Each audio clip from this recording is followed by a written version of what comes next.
تو ہر آدمی یہ کہے گا چونکہ اس کا اختیار صرف سر پر تھا، سنیے گا، چونکہ اس کا اختیار صرف سر پہ تھا لہذا اس کے مرتے ہی احترام ختم ہو گیا، لیکن جس کا احترام دل کی وجہ سے ہوتا ہے اس کی بادشاہت ختم نہیں ہوتی ہے، اس کی عظمت ختم نہیں ہوتی۔ اسی لیے آپ دیکھیں امام حسین کو گئے ہوئے 1400 سال گزر گئے مگر احترام وہی باقی ہے، تعظیم وہی باقی ہے۔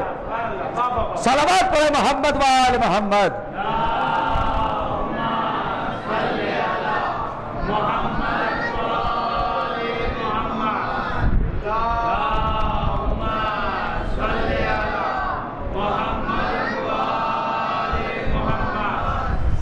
اور آپ کی خدمت میں اختیار میں یہیں پر روک رہا ہوں 2-3 منٹ آپ کو، اور پھر میں جلدی سے یہیں آ جاؤں گا۔ چند پیغام ہے جو آپ حضرات کی خدمت میں آج پیش کرنے ہیں، انشاءاللہ وہ بات بھی آپ حضرات بھی تھوڑا سا آگے آ جائیں مل جل کے صلوات پڑھتے ہوئے۔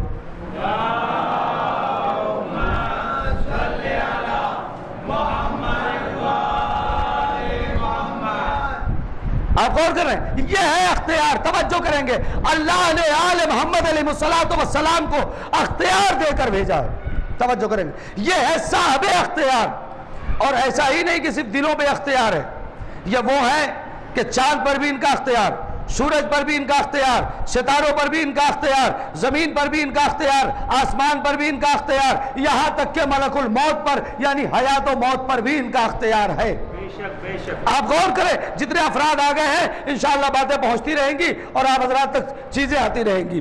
جتنے بھی افراد ہیں اختیار سن لیجئے کہ اختیار کیا تھا۔ ایک بار اور صلوات پڑھیے محمد والا۔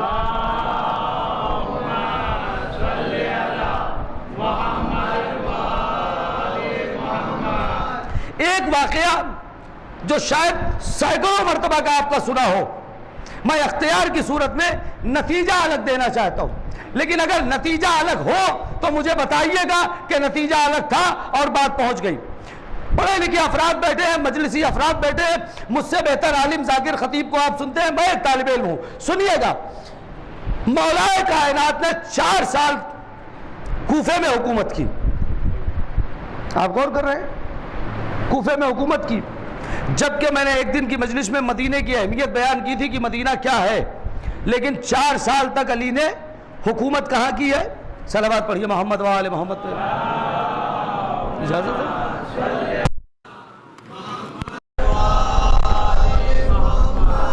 ایک بار اور صلوات پڑھیے۔ نعرہ صلوات۔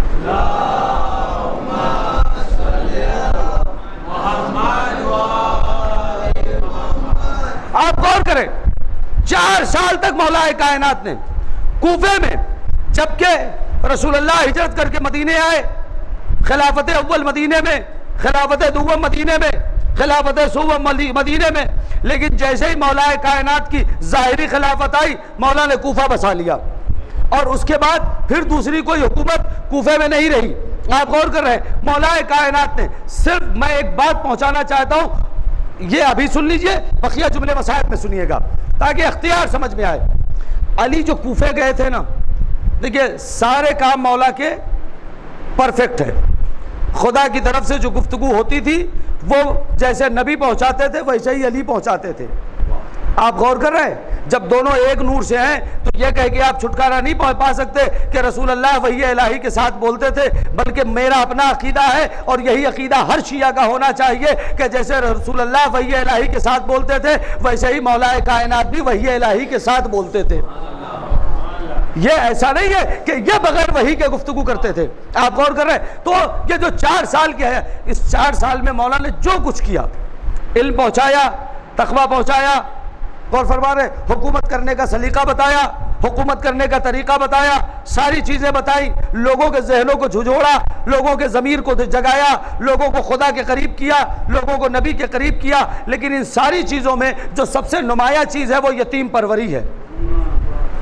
آپ غور کریں، ان ساری چیزوں میں جو نمایاں چیز ہے وہ ہے یتیم پروری۔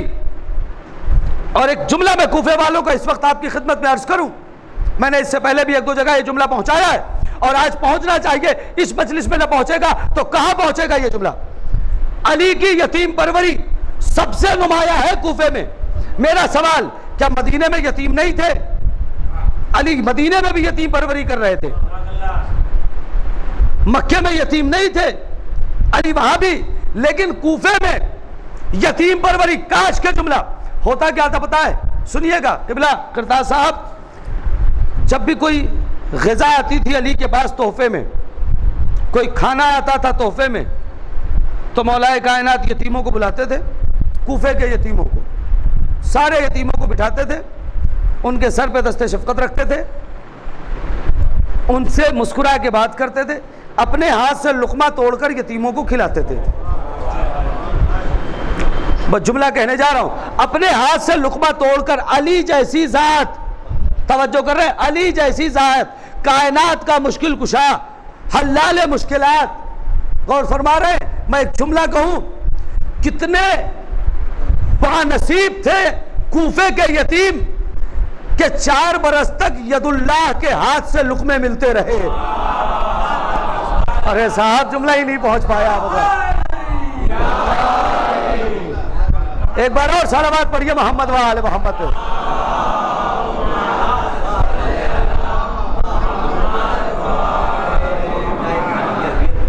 ایک بار اور صلوات پڑھیں محمد و آل محمد پہ.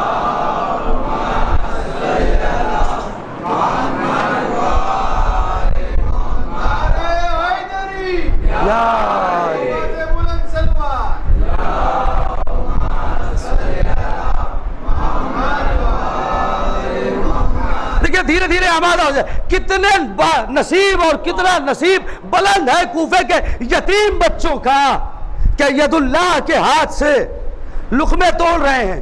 اور علی کا کرم بتاؤ. ایک جملہ کرتاز صاحب جملہ سنیے گا بھائی، جملہ سنیے گا. مدینے والے کوفے والے دیکھتے تھے نا مولا کو، یتیم کو بلایا، لقمہ توڑ توڑ کے ایسے جیسے ایک باپ اپنے بیٹے کو کھلا رہا ہے.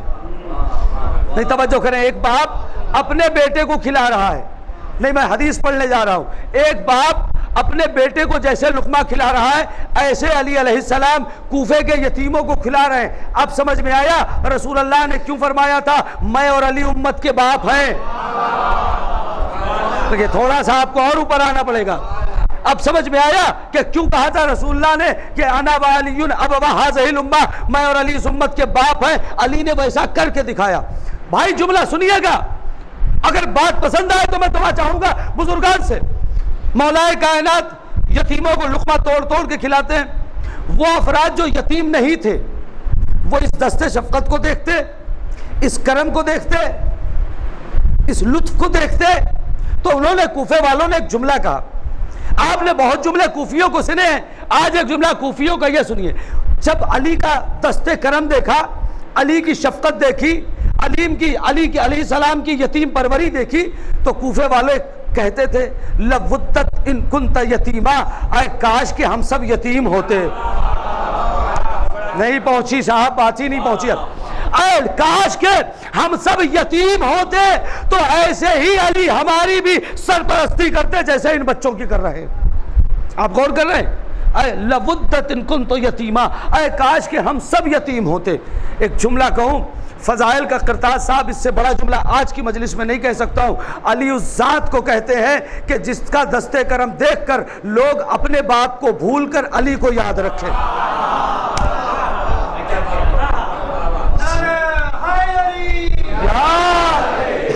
ایک بار اور درود پڑھیے گا محمد و آل محمد پہ.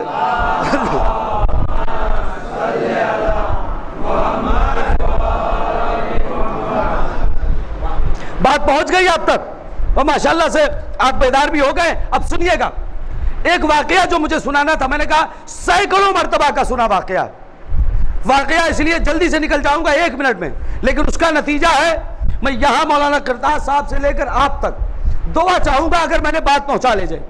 واقعہ یہ ہے کہ علی کوفے میں ہے اور مسجد سے اعلان کرتے ہیں جو چاہو پوچھ لو، اس سے پہلے کہ میں تمہارے درمیان سے چلا جاؤں. سلونی سلونی، جو چاہو پوچھ لو. سوائے علی کے یہ دعویٰ کسی نے نہیں کیا. جو چاہو، یہی ہے نا، جو چاہو پوچھو. لوگوں نے سوالات بھی کیے، ایسے ایسے سوالات ہوئے کہ مولا کائنات کو کہنا پڑا کہ کاش کہ جتنا علم میرے پاس تھا ویسا کوئی سوال بھی کرتا. اس کا مطلب سوال کوئی بھی علی کے علم کے مطابق نہیں تھا.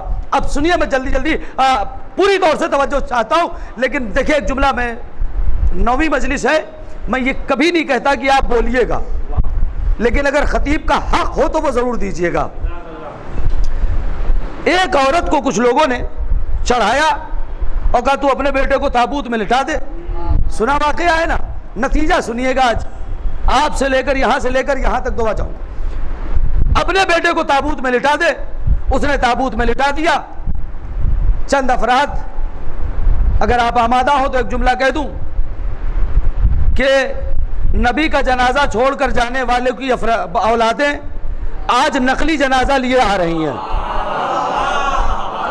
اللہ اکبر, آپ غور کر رہے ہیں, نقلی جنازہ اس کے اندر ہے زندہ, اور یہ لوگ, اور آگے آگے ماں اس کی, اب وہ جو بھی اس کے بہن رہے ہوں, میرا بیٹا مر گیا, میرا لال مر گیا, میری گود اجڑ گئی, میری دنیا اجڑ گئی, یہی سب لفظیں اس کے رہے ہوں گے. آئے بھائی توجہ, آپ میری طرف متوجہ رہیے, صلوات پڑھیں محمد وآل محمد پہ.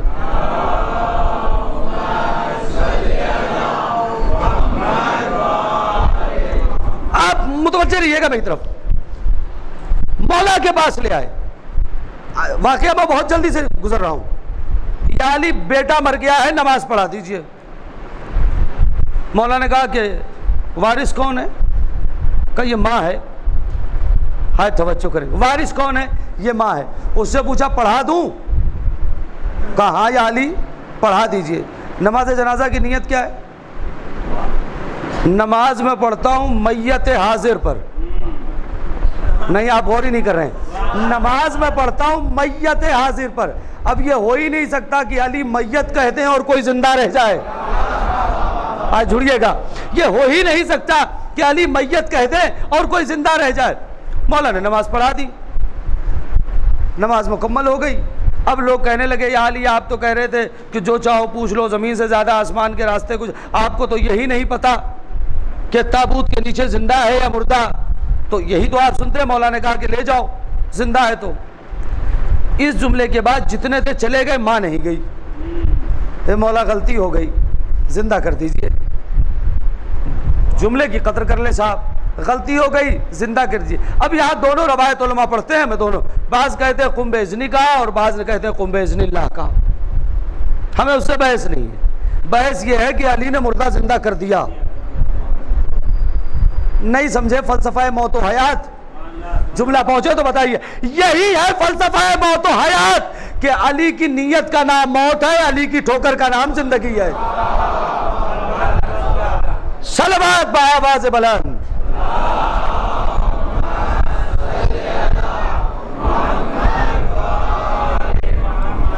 جس جملے کے لیے میں یہاں تک آیا ہوں, میرا سوال, جب وہ نماز پڑھانے ہی کے لیے لائے تھے تو علی نے پوچھا کیوں کہ وارث کون؟ نماز پڑھا دوں؟ کرتاز صاحب مسئلہ یہی ہے نا کہ آپ بھی اگر کسی کی نماز جنازہ پڑھائیں, آپ کیا بھی ہوئی ہوگی, نماز جنازہ ہوتی ہے تو پوچھا جاتا ہے نا وارث کون ہے. اب اس کے بعد اس کے بیٹے کو یا جو بھی وارث ہوتا ہے لاتے ہیں, صاحب یہ وارث ہے. مولانا صاحب پوچھتے ہیں نا اجازت ہے؟ میری سمجھ ہی میں نہیں آتا یہ مسئلہ کہ بھائی مردہ لیٹا ہوا ہے, آپ کو بلایا ہی گیا ہے اس لیے کہ نماز پڑھائیے. بھائی توجہ کریں گے, آپ کو بلایا ہی اس لیے گیا ہے کہ نماز پڑھائیے. مردہ لیٹا ہوا ہے, صفے تیار ہیں, اس کے بعد بھی وارث کو بلاؤ. بغیر وارث کی اجازت کے نماز جنازہ نہیں ہوگی. یہی مسئلہ ہے, یہی شرعی مسئلہ ہے. وارث اجازت دے. پچھلے سال خدا غریق رحمت کرے میرے والد کا انتقال ہو گیا. پچھلے سال محرم میں انتقال ہو گیا ان کا. نماز جنازہ میں نے پڑھائی, تو اگر یہ شرعی مسئلہ تھا تو میں نے تو کسی سے اجازت نہیں لی تھی. نہیں, آپ توجہ ہی نہیں کر رہے ہیں. میں نے کسی سے اجازت نہیں لی, میں نے نماز پڑھا دی. اب ایک صاحب کہنے لگے مولانا جب سب پوچھتے ہیں تو آپ نے کیوں نہیں پوچھا؟ میں نے کہا سب وارث نہیں ہوتے ہیں, میں وارث تھا. توجہ کریں, اگر کوئی اور پڑھاتا تو وہ پوچھتا نا. اب آخری فرد تک اگر بات پہنچے تو مجھے بتائیے گا. پتا چلا وارث پڑھائے تو وہ اجازت نہیں لے گا, غیر وارث پڑھائے تو وہ اجازت لے گا. میرا سوال امت مسلمہ سے ہے کہ نبی کی نماز جنازہ علی نے پڑھائی, اجازت کس سے لی؟ صلوات پڑھیے محمد و آل محمد پہ.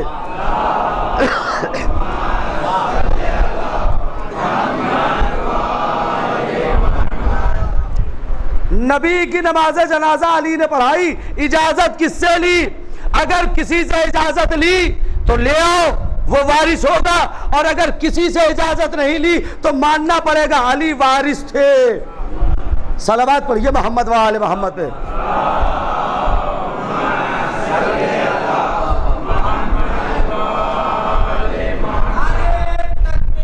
اللہ اکبر.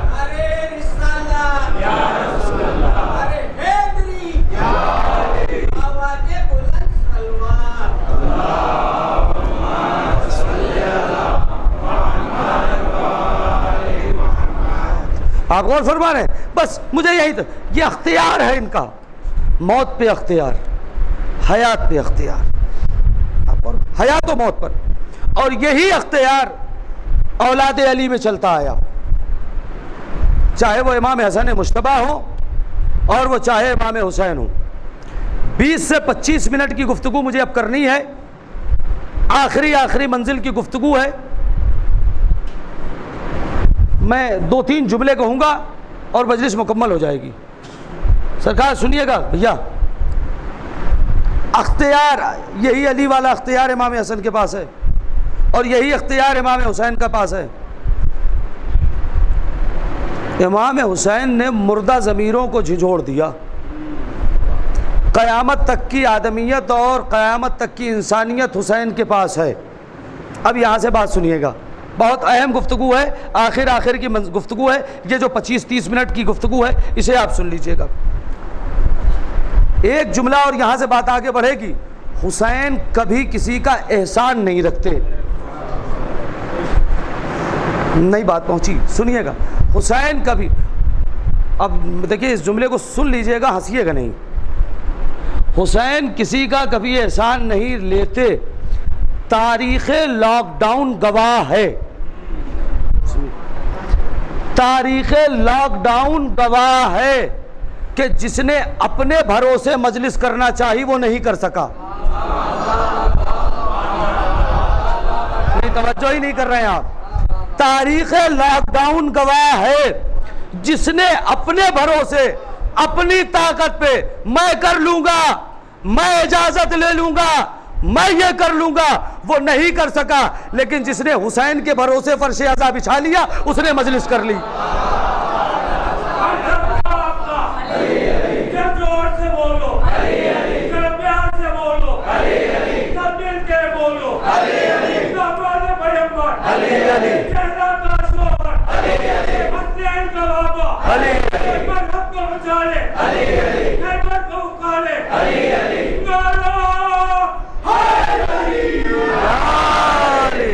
آپ غور کریں, جس نے بھی حسین کے بھروسے مجلس کی ہے اس نے کر لی مجلس اور کچھ نہیں ہوا.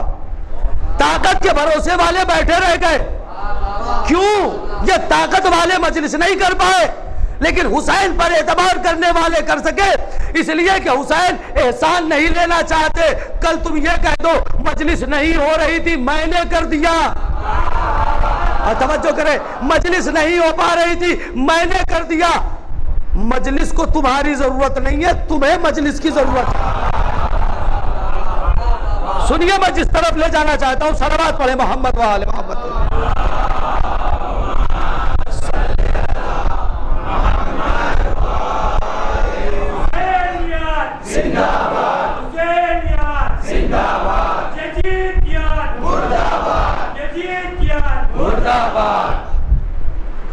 صلوات پڑھے محمد و آل محمد.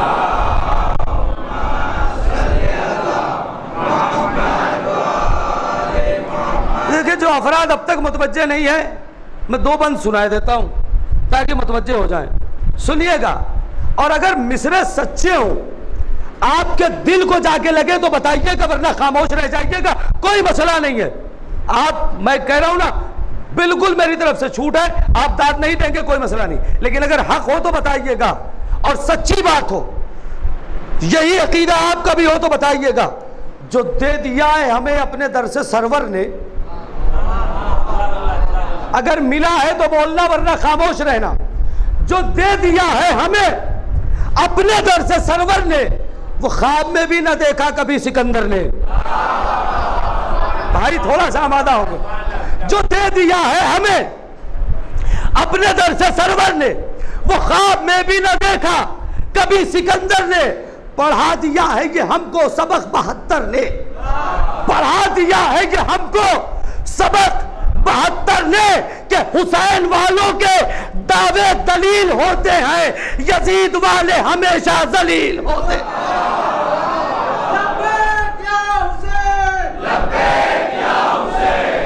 سارے مل کے بولیں گے لبیک یا حسین، لبیک یا حسین، لبیک یا حسین، نعرہ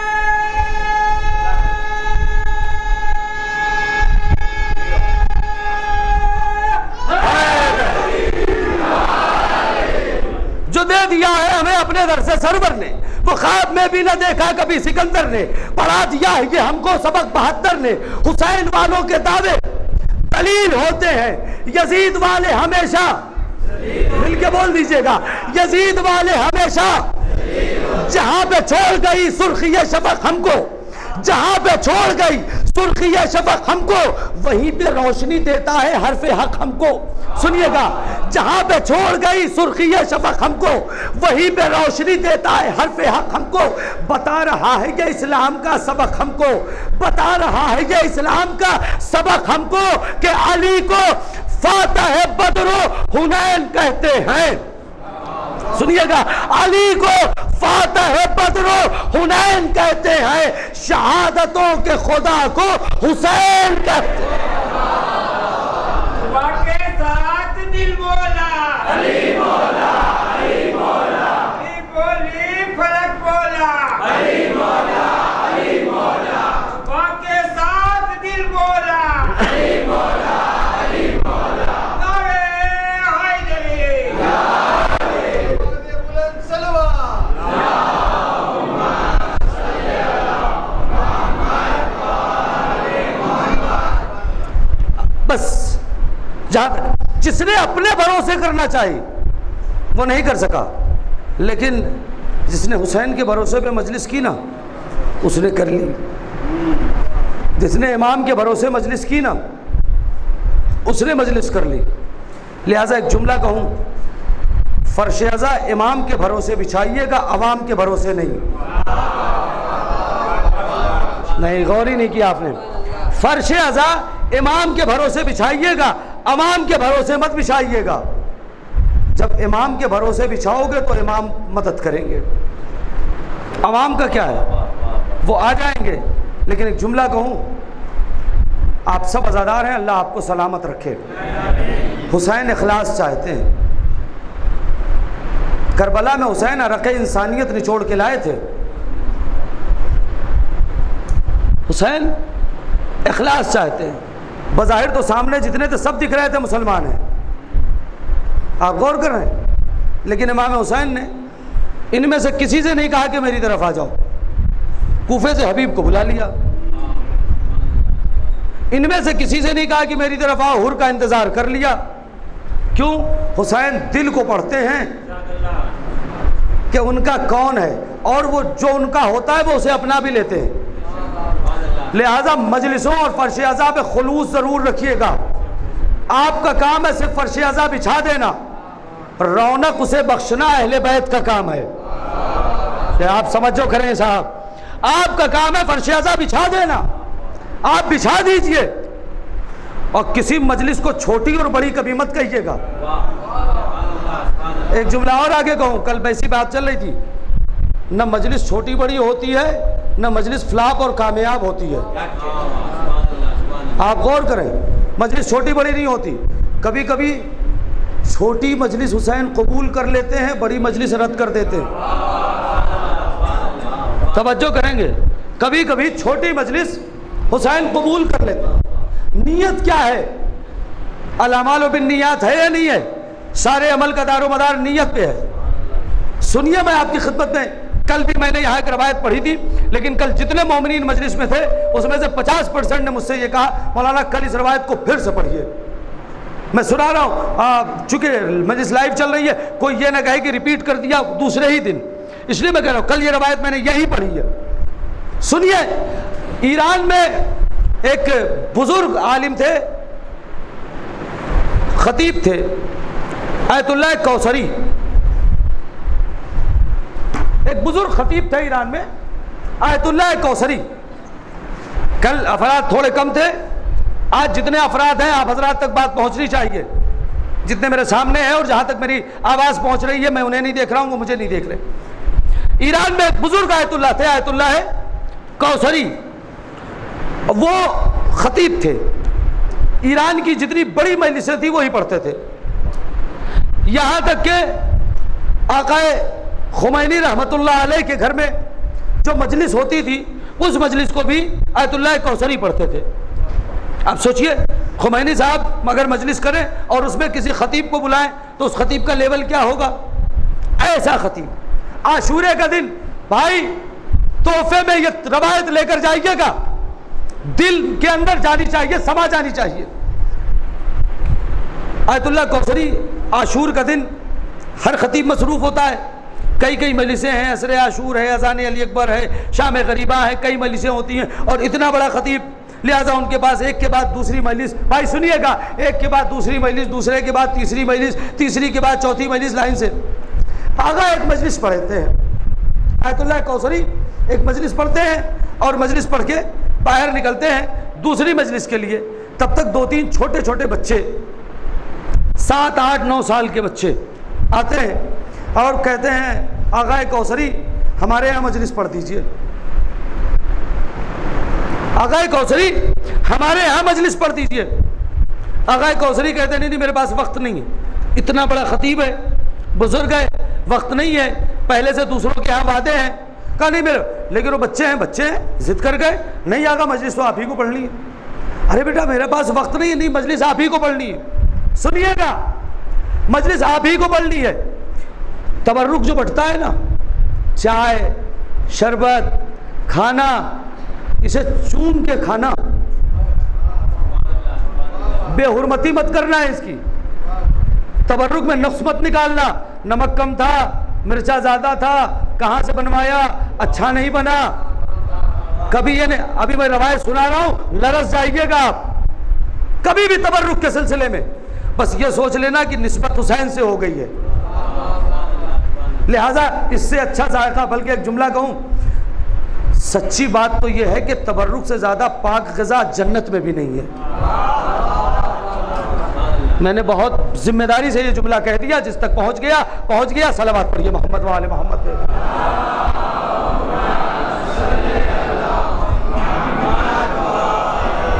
لہذا احترام کیا کیجئے گا، تبرک کا بہت احترام کیجئے، صرف اس لیے کہ حسین سے منسوب ہو گیا ہے، آپ غور کر رہے ہیں، حسین سے منسوب ہو گیا لہذا۔ تو آقا کوثری نے کہا نہیں ہمارے پاس وقت نہیں ہے، وہ بچے ضد کر رہے ہیں نہیں صاحب مجلس پڑھنی پڑے گی، 2-3 بچے چھوٹے چھوٹے 8-9 سال کے۔ خیر آقا کوثری نے کہا اچھا چلو ٹھیک ہے ہم پڑھ دیتے ہیں، چلو کہاں چلنا ہے جلدی سے، انہوں نے سوچا چلو بچے کے ہیں، بچوں کی مجلس ہے، 5 منٹ پڑھ کے ہم چلے جائیں گے۔ گئے تو دیکھا کہ باہر ایک زمین پہ ایک چٹائی بچھی ہوئی ہے، اس میں 2-3 بچے پہلے سے بیٹھے ہیں، 2-3 بچے پہلے سے بیٹھے ہیں اور 2-3 یہ جو آقا کوثری کو گھیر کے لائے مجلس پر، تو 6-7 بچے بیٹھے۔ اب آپ سوچئے ایران کا سب سے بڑا خطیب، سننے والے 6-7 بچے۔ ہمارے یہاں مجمع کسی دن کم ہو جاتا ہے نا، سچی بات کہوں تو دل میں ارے آج تو مجمع ہی نہیں تھا، کیوں یہ دل میں کڑھن ہوتی ہے پتہ ہے؟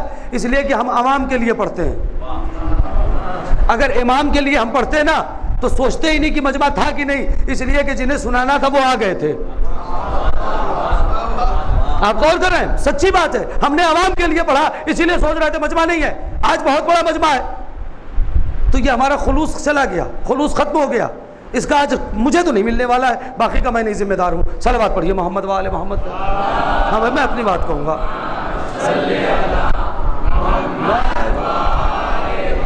اس لیے کہ اگر خلوص ختم ہو گیا، ایک جملہ کہوں، نماز جب آپ پڑھتے ہیں تو نماز میں ساری چیزوں کے ساتھ موالات شرط ہے.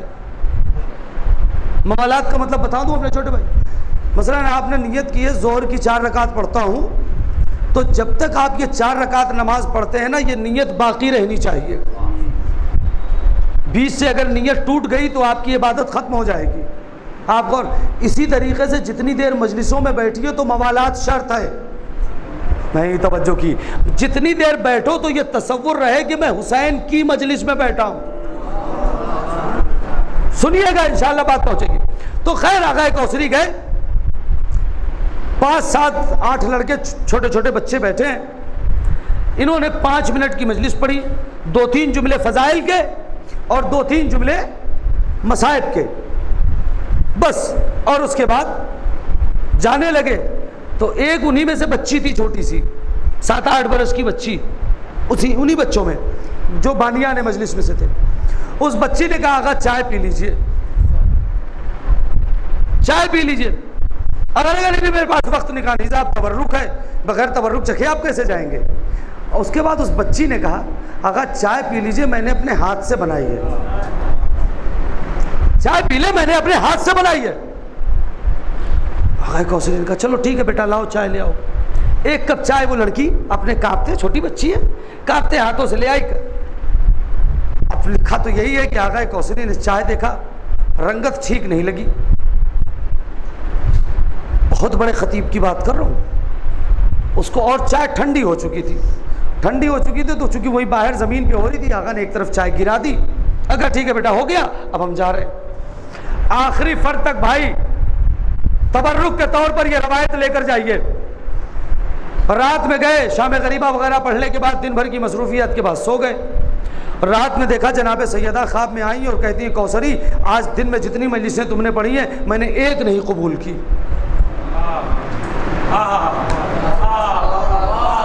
جتنی مجلس پڑھی ہے میں نے ایک بھی قبول نہیں کی ہے. ہاں بس ایک مجلس قبول کی ہے. بی بی کون سی؟ کہا وہ جو بچوں والی مجلس تم پڑھ کے آئے ہو. نہیں پہنچی نا بات, کوئی بات نہیں. سنیے گا روایت کا ایک جملہ توڑ, ہم نے کوئی مجلس قبول نہیں کی تمہاری. ایک مجلس جو وہ بچوں والی تھی 5 7, بس وہی مجلس ہمارے ہاں جو تم نے پڑھی ہے قبول ہے. گھنٹوں والی مجلس نہیں قبول ہوئی, 5 منٹ والی قبول ہوئی. اس لیے کہ آقا کے ہاں جو بھی خلوص رہا فرش ازا خلوص سے بچھا تھا. ان بچوں کے دل میں کچھ نہیں تھا, بس یہ تھا کہ حسین کی مجلس. آپ غور کر رہے ہیں, ہمارے ہاں تو فرش ازا کمپٹیشن میں بھی بچھایا جاتا ہے. آپ غور کر رہے ہیں, کمپٹیشن میں بھی تو بچھایا جاتا ہے. حسین کو کمپٹیشن نہیں پسند ہے, حسین خلوص دیکھتے ہیں. سنیے گا اب یہ شہزادی کہتی ہیں کوثری ہم نے بس ایک مجلس تمہاری قبول کی ہے. کون سی؟ کہ وہ بچوں والی.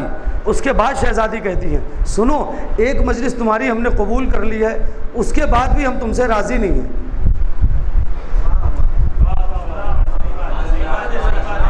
ایک مجلس میں نے قبول کی ہے, اس کے بعد بھی ہم تم سے راضی نہیں ہیں.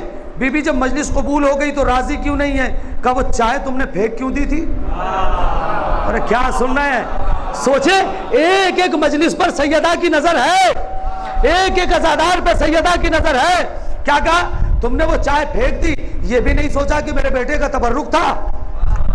بس جملہ سنو, اگر پیروں کے نیچے سے زمین نکل جائے تو میں ذمہ دار نہیں. شہزادی کہتی ہے کوثری تم نے بہت بڑی سعادت کو کھو دیا. کہا بی بی کون سی سعادت؟ کہا تمہیں پتہ ہی نہیں ہے وہ چائے میں نے بنائی تھی. توجہ کی آپ نے, وہ بچی جو بنا رہی تھی نا اس سے بن نہیں رہی تھی, وہ چائے میں نے بنائی تھی جو تم نے پھینک دیا. پتا چلا جب تبرک حسین کا پکتا ہے تو سیدہ وہاں کھڑی ہو کر نگرانی فرماتی ہے. صلوات بآواز بلند.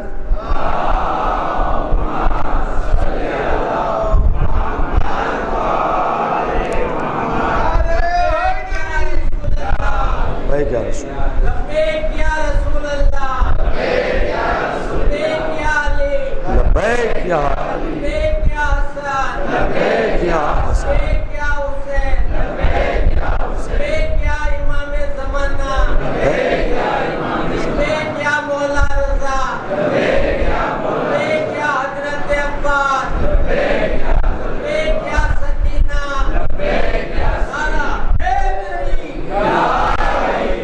آپ غور کر رہے ہیں تبرک کی اہمیت؟ اور ایک بات روایت فرش ازا کی اہمیت کے لیے سنا دوں، اس لیے کہ ابھی تو مجلسیں چلیں گی نا سلسلہ وار، ہم چلے جائیں گے، کوئی اور خطیب آئے گا، وہ چلے جائیں گے، کوئی اور خطیب آئے گا، یہ سلسلہ تو قیامت تک اسی طرح جاری رہے گا مجلسوں کا۔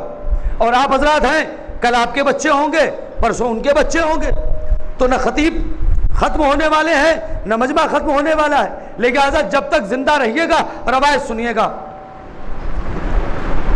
روایت سنیے بھائی۔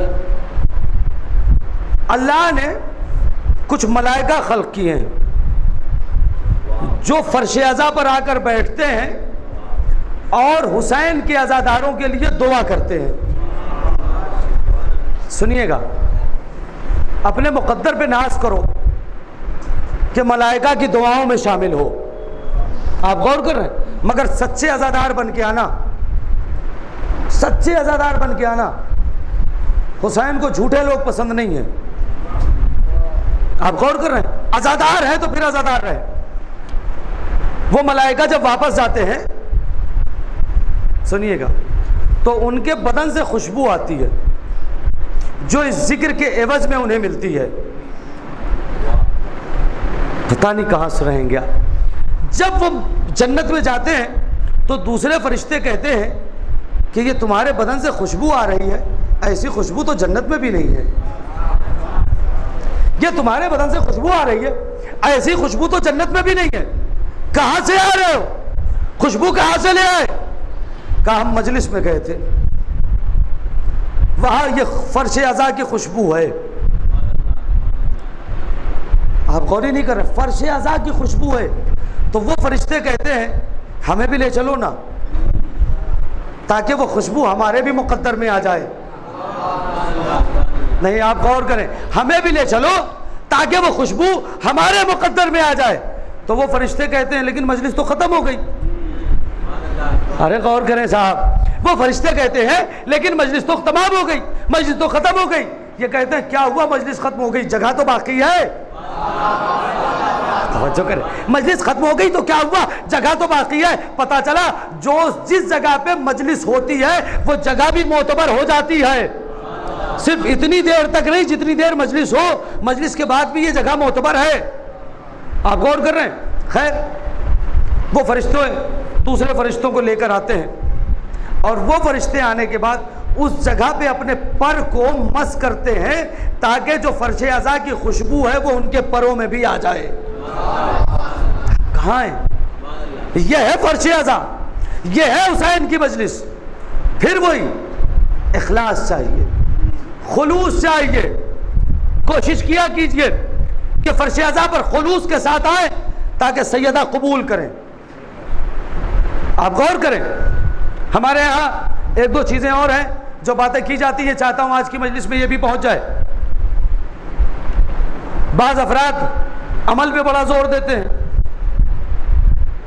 کہ صاحب عمل، اور بعض افراد عزاداری پہ زور دیتے ہیں کہ صاحب عزاداری۔ دیکھیں، ان دونوں کا کوئی مقابلہ نہیں ہے بھائی۔ اگر آخری فرد تک میری بات پہنچے تو مجھے بتائیے گا۔ بعض افراد عمل پہ زور دیتے ہیں، صاحب عمل ہونا چاہیے، بعض افراد عزاداری۔ میں اگر اتنا بڑا مجمع ہے نا، مجلس مکمل ہو جائے گی اسی پہ، میں اگر آپ سے پوچھوں دنیا کا سب سے بڑا عزادار کون؟ خاموش۔ دنیا کا سب سے بڑا عبادت گزار، دنیا کا سب سے بڑا عزادار کون؟ چوتھے امام۔ ان سے بڑا عزادار کون تھا؟ سب سے بڑے عزادار چوتھے امام نا۔ اب سوال پلٹ دوں، دنیا کا سب سے بڑا عبادت گزار؟ بھائی کیا سن رہے؟ سب سے بڑے عزادار چوتھے امام، سب سے بڑے عبادت گزار زین العابدین سید الساجدین، چوتھے امام۔ تو اب جملہ کہنے کا حق ہے نا کہ اب ان بحثوں میں نہ پڑو، جو جتنا بڑا عزادار ہے وہ اتنا بڑا عبادت گزار بن جائے، جو جتنا بڑا عبادت گزار ہے وہ اتنا بڑا عزادار بن جائے۔ نہیں، بات نہیں پہنچی تو آگے کو۔ چوتھے امام کرتے کیا تھے پتہ ہے؟ جیسے ہی مذاہب نہیں ہے لیکن ایک جملہ سنیں، وضو کا پانی دیکھا رو پڑے، یہی ہوتا تھا۔ وضو کا پانی دیکھا, روتے روتے مصلی پر چلے گئے. مطلب کیا ہے؟ فرش اعضا ہی کو مصلی بنا دو اور مصلی ہی کو فرش اعضا بنا دو. یہ ہے چوتھے امام کی سیرت کہ تمہارا فرش اعضا ہی تمہارا مصلی ہو جانا چاہیے اور تمہارا مصلی ہی تمہارا فرش اعضا ہو جانا چاہیے. صلوات بآواز بلند.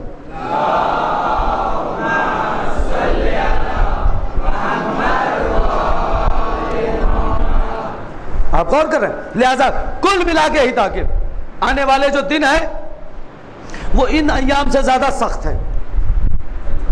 آنے والے جو دن ہیں یعنی عاشورے کے بعد, ہمارے ہاں 1 محرم سے 10 محرم تک خوب اذا ہوتی ہے, ہونا بھی چاہیے, لیکن 1 سے لے کر 9 تک بہت زیادہ مصائب نہیں ہیں سوائے تشنگی کے. 1 سے لے کر 9 تک تشنگی کے علاوہ کچھ نہیں ہے. اصل مصائب عصر عاشور کے بعد شروع ہوئے ہیں. آپ توجہ کریں, اصل مصائب روزے عاشور کے بعد شروع ہوئے ہیں. لہذا ان ایام کا بڑا احترام کیجیے گا, ان ایام میں زیادہ سے زیادہ مجالس اعضا برپا کیجیے گا. آنے والے جو ایام ہیں اس میں زیادہ سے زیادہ سوگ منائیے گا, مگر پھر وہی عزادار بن کے. حسین کے ہاں آئیے تو عزادار بن کے. چونکہ آج آپ کے ہاں جناب قاسم کے مصائب ہونے ہیں اور تبرکات کے طور پر مہدی نکلے گی, جو کہ ایک ماں کی تمناؤں کی علامت ہے, خانوادے کی تمناؤں کی علامت ہے.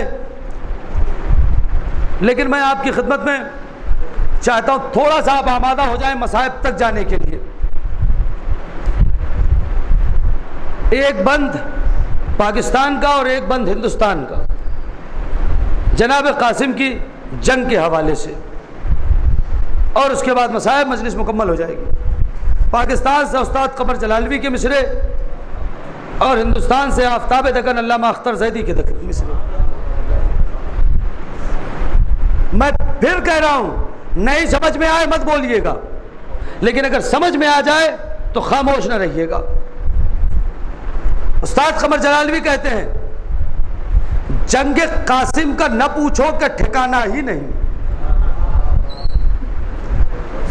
جنگ قاسم کا مصرے بہت اوپر کے ہیں, نہیں سمجھ میں آئے کوئی بات نہیں, سمجھ میں آئے تو بتائیے گا. جنگ قاسم کا نہ پوچھو کہ ٹھکانہ ہی نہیں, خیریت سے رکھے خالق پر جبریل امین. جنگ قاسم کا نہ پوچھو کہ ٹھکانہ ہی نہیں, خیریت سے رکھے خالق پر جبریل امی.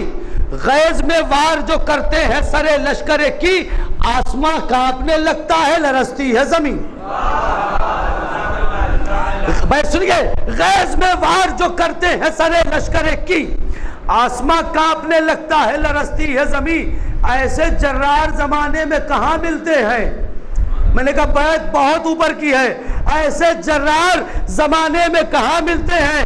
13واں سال ہے اور 14 طبق ہلتے ہیں. ایسے جرار زمانے میں کہاں ملتے ہیں. 13واں سال ہے اور 14 طبق ہلتے ہیں. آفتاب دکن علامہ اختر زیدی کہتے ہیں قاسم نے تیغ کھینچ لی جو کہہ کے یا علی. یہ مصرے پہنچیں گے آپ کو, یہ ہندوستان کے ہیں, سنیے گا بھائی. قاسم نے تیغ کھینچ لی جو کہہ کے یا علی, ہے رن سے خیمہ گاہ تلک جا بجا علی. قاسم نے تیغ کھینچ لی جو کہہ کے یا علی, ہے رن سے خیمہ گاہ تلک جا بجا بولیے علی. ہے ایک طرف مؤذن کربو بلا علی. کرتار صاحب چوتھے مصرے پر دعا چاہوں گا. ہے ایک طرف مؤذن کربو بلا علی, شبیر بھی علی ہے علی کی دعا علی. بیت سنیے گا, شبیر بھی علی ہے علی کی دعا علی. حیران جبرائیل کے میں کس کو کیا کہوں, اس گھر میں سب علی ہے کسے لافتہ کہوں.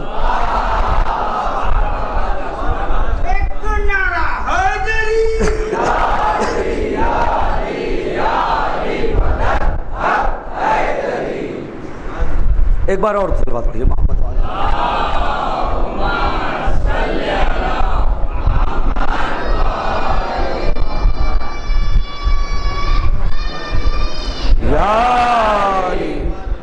بس ایسا نہیں کہ گفتگو کو میں نے مکمل کر دیا. اس گھر میں سب علی ہیں. کسے لافتہ کہوں؟ کربلا میں یہ جتنے بھی تھے نا خانوادہ علی کے بچے جتنے بھی تھے، چاہے وہ 32 برس کا کوئی ہو، چاہے 18 برس کا کوئی ہو، چاہے 13-14 برس کا کوئی ہو، اور چاہے 6 مہینے کا کوئی ہو، سب کے اندر خون علی والا تھا. آپ غور کریں، سب کے اندر خون علی والا تھا. اسی لیے آپ دیکھیں کہ کربلا کی جنگ بڑوں کے نام نہیں ہے، بچے کے نام ہے. میں نے بہت اہم جملہ کہہ دیا تھا، کربلا کی جنگ بڑوں کے نام نہیں ہے. جناب عباس کو اجازت ہی نہیں ملی. امام حسین نے جو جہاد کیا ہے وہ کس عالم میں کیا ہے آپ جانتے ہیں. لیکن جو نونہالوں نے فوج یزید کو پلٹا ہے اور لشکر کے لشکر الٹ دیے ہیں، بلکہ ایک جملہ کہوں، جو علی کے گھرانے کا بچہ ہوتا ہے نا، اگر تلوار نہ بھی ہو تو وہ ہنسی کا وار ایسا چلاتا ہے. آپ غور نہیں کریں، اگر تلوار نہ بھی ہو ہاتھ میں تو وہ ہنسی کے وار سے ہی یزیدیت کے پورے لشکر کو منقلب کرنے کی طاقت رکھتا ہے. اور جناب علی اصغر نے کائنات کو یہ ہنر بھی بتایا کہ ضروری نہیں ہے کہ ہمیشہ تلوار بھی چلائی جائے، کبھی کبھی دشمنوں کو مسکرا کے بھی مارا جاتا ہے. صلوات پڑھیں محمد و آل محمد پہ.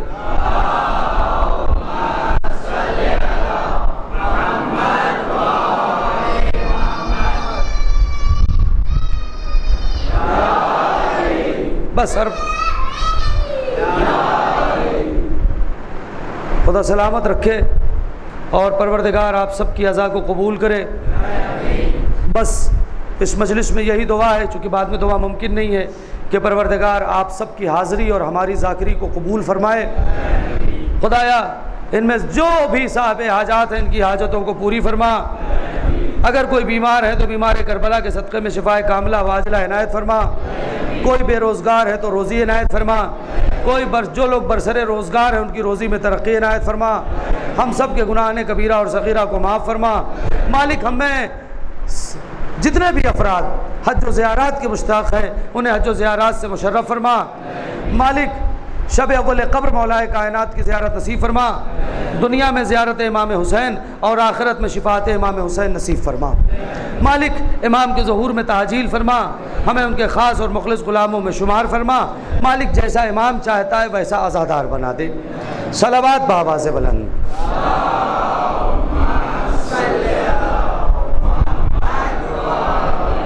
میں نے دعائیں کرا دی. اب 3 سے 4 منٹ کی گفتگو ہے اور مجلس مکمل ہو جائے گی. میں نے بار بار یہ کہا ہے، خطیب رلا نہیں سکتا کوئی بھی ہو. دل پہ چوٹ لگے تو آنسو بہا لینا، لیکن ہاں اس بات کا خیال رکھنا کہ آج کی اس خصوصی مجلس میں جناب سیدہ کے ساتھ ساتھ امام حسن مجتبیٰ بھی آئے ہوں گے اپنے بیٹے کا پرسہ لینے کے لیے. بڑی تمنا تھی مولا کو امام حسین کے ساتھ اسلام کی مدد کرنے کی، لیکن وہ جناب قاسم کی صورت میں پوری ہوئی. میں نے کہا میں مصائب بہت زیادہ نہیں پڑھ پاتا، 3 سے 4 منٹ اور مجلس مکمل ہو جائے گی. روایت کہتی ہے، علامہ اظہر حسن زیدی صاحب نے روایت لکھی ہے، وہ یہ کہتے ہیں کہ جب امام حسن کو زہر دے دیا گیا اس وقت جناب قاسم 3 برس کے تھے. 3 برس کے قاسم کو بلایا امام حسن نے اور کہا بیٹا قاسم ذرا پھوپھی اماں کو بلا کے لے آنا. زہر کا اثر جب ہونے لگا کہا پھوپھی اماں کو بلا کے لاؤ. 3 برس کا بچہ ہے نا. جناب قاسم نے پوچھا بابا پھوپھی اماں سے کہوں گا کیا؟ گھر تک روتے جائیے گا. پھوپھی اماں سے کہوں گا کیا؟ امام حسن نے قریب بلایا، کہا بیٹا تمہیں کچھ کہنے کی ضرورت نہیں ہے. کہا کچھ تو کہنا پڑے گا نا. کہا قریب آؤ. قریب آئے، آستین پلٹ دی. جناب قاسم کی آستین پلٹ دی، گریبان چاک کر دیا اور ایک مٹھی خاک اٹھا کے سر پہ ڈال دیا. کہا بھائی اسی حالت میں پھوپھی کے پاس چلے جاؤ، زینب سمجھ جائیں گی. اسی حالت میں جناب قاسم در جناب زینب پر پہنچے. جناب زینب نے دروازہ کھولا، دیکھا بھتیجے کے سر پہ خاک ہے، گریبان چاک ہے، آستین پلٹی ہوئی ہے. ایک مرتبہ جناب زینب نے آواز دی، ہائے میرا بھیا. دوڑی دوڑی آئی. آپ یہی سنتے ہیں، مجھے یہ مصائب امام حسن کے پڑھنے نہیں ہیں، میں متوجہ ہو گیا. روایت کہتی ہے کہ ایک لگن لایا گیا، حسن کے کلیجے کے ٹکڑے اس لگن میں گرنے لگے.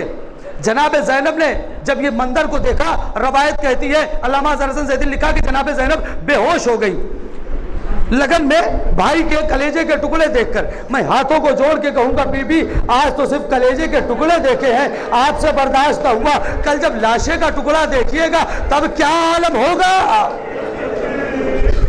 خدا کوئی غم نہ دے سوائے غم آل محمد کے. 8ویں امام پر کہتے ہیں، راوی سے کہتے ہیں، میرے گھر مجلس ہو رہی تھی، تم رو نہیں رہے تھے. اس نے اپنا آنسو اٹھایا، رومال اٹھایا اور کہا مولا دیکھیے میرا رومال آنسوؤں سے تر ہو گیا ہے. تو امام فرماتے نہیں یہ رونے کا حق تھوڑی تھا. کہا پھر کہا جب ہمارے مسائل پڑھے جائیں ایسے رویا کرو جیسے بوڑھی بیوہ ماں جوان بچے کا ماتم کرے.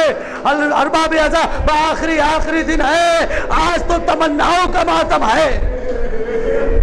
آپ کی آوازیں گریہ بلند ہو گئی، وہ خدا ان آوازوں پر رحمت نازل کرے. ہاں ارباب ازا، کربلا سج گئی، کربلا آ گئی. ایک ایک شہید جانے لگے. جناب قاسم آئے. سنیے گا عجیب منظر ہے. جناب قاسم نے کہا چچا ہمیں بھی اجازت دے دے. سر سے پیر تک 13 برس کے یتیم بھتیجے کو دیکھا اور ایک جملہ کہا، اے قاسم جب مجھے اپنے بھیا کی یاد آتی ہے تو میں تمہیں دیکھتا ہوں، اگر تم چلے جاؤ گے تو میں اپنے بھیا کو کیسے دیکھوں گا. اجازت نہیں دی. جناب قاسم خیمے میں گئے. یہی منظر جو مقتل نے لکھا ہے وہ یہی منظر ہے. سنیے گا جناب قاسم اپنے دونوں پیروں کے بیچ میں اپنا سر ڈالتے ہیں اور چیخ مار مار کے روتے ہیں. دونوں پیروں کے بیچ میں اپنا سر ڈالا، چیخ مار کے رونے لگے. اتنے میں جناب ام فرما آتی ہیں، قاسم کیا بات ہے بیٹا رو کیوں رہے ہو؟ کہا اماں بار بار چچا سے اجازت مانگتا ہوں، مجھے اجازت نہیں ملتی. خیمے کے پیچھے سے آواز آتی ہے، آقا کیا اس بیوہ کا ہدیہ قبول نہ کریں گے؟ آقا کیا اس بیوہ کا ہدیہ قبول نہ ہوگا؟ حسین نے اجازت دی. جناب قاسم کو سجایا. ارباب ازا بھائی 1 منٹ مجلس مکمل ہو جائے گی. جناب قاسم کو سجایا. سجا کے جناب قاسم اتنے چھوٹے تھے کہ خود سے گھوڑے پہ بیٹھ نہیں سکتے تھے. حسین نے گود میں اٹھایا. بس یہاں پر علماء روایت لکھتے ہیں کہ امام حسین نے جب گود میں اٹھایا تو جناب قاسم کا بچپن یاد آیا، کلیجے سے لگایا. اور عجیب جملہ روایت کا ہے کہ امام حسین نے قاسم کو لگا کے کلیجے سے لگا کے اتنا گریہ کیا کہ غش کھا کر گر گئے. زینب قریب آئی، بھائی کو غش سے اٹھایا. اب جو رخصت کیا جناب قاسم مقتل میں گئے اور تلوار چلانا شروع کی، جہاد شروع کیا. لیکن 13 برس کا پیاسا بچہ کتنا لڑتا. میں آپ کو بتاؤں ایک لفظ آپ سنتے ہیں نا مقتل میں، قاسم کا جسم نازنی. آپ یہ سنتے ہیں نا، روایت سن لیجئے گا. یہ لفظ سنتے ہیں قاسم کا جسم نازنی. کیوں جسم نازنی کہا جاتا ہے؟ جناب قاسم کی جلد بہت کمزور تھی. کمزور یعنی پتلی تھی. میں نے خود روایت پڑھی ہے کہ جناب قاسم کو موٹا کپڑا نہیں پہنایا جاتا تھا کہ جلد میں تکلیف ہوتی تھی. جناب قاسم کو باریک کپڑے پہنائے جاتے تھے. نہیں پتہ نہیں کیسے آپ روایت سن رہے ہیں. جناب قاسم کو باریک کپڑے پہنائے جاتے تھے. اب ذرا سوچو جس کا بدن ایسا تھا نازک بدن، ارے جب اس کے بدن پر گھوڑوں کی ٹاپ پڑی ہوگی.